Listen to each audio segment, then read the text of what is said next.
روم و عەجەم تەڤ وڵات vەگرتن، بندەست ژین ئەم ji ber ku Kurdin.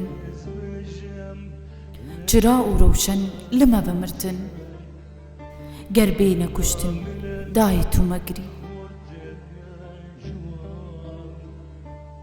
Xwe daniştîman li nav me Kurdan, nehiştin bîrman ji êş û derdan. Ev bah û bistan ji dest xwe berdan, ger bêne kuştin dayê tu me girî. Şêx û began tev em kirine kola, bê maf û bêmicî berdane çolan. Dane ser milên medarên dahola, ger bêne kuştin dayê tu me girî.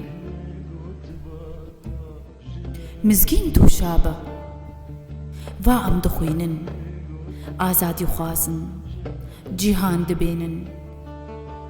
Divê ku dijmin bi zor derînin, ger bêne kuştin dayê tu me girî.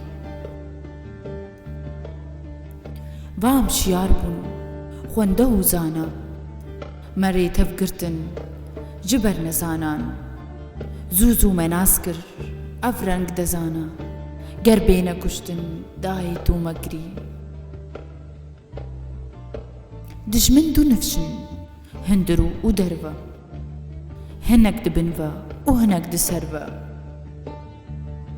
Kurdên nezan jî têne me bi ser de, ger bêne kuştin dayê tu me girî. Divê ji bo te em rast bibêjin, bin dest û kola tim jîn dirêjin. Nabin xwedî mav xwînê nerêjin, ger bêne kuştin dayê tu me girî. Em tev diçin û tên dolab û çerxin, me bîna ku em ciwan û ferxin. Divê ku dijmin ji nav xwe derxin, ger bêne kuştin dayê tu me girî.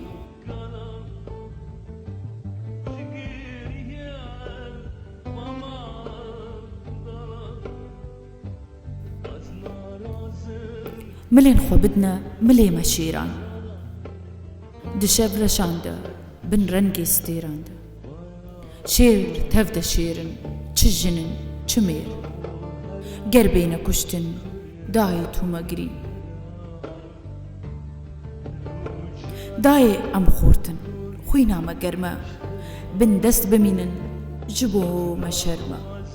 Heta kengî dijmin wê paşa be li ser me, ger bêne kuştin dayê tu me girî. Îdî me navê ev reng û ev şîn, em tev şiyar bûn ferhad û şêrîn. Em guh didêrin dengê çekirxwîn, ger bêne kuştin dayê tu me girî. Dayê tu me girî.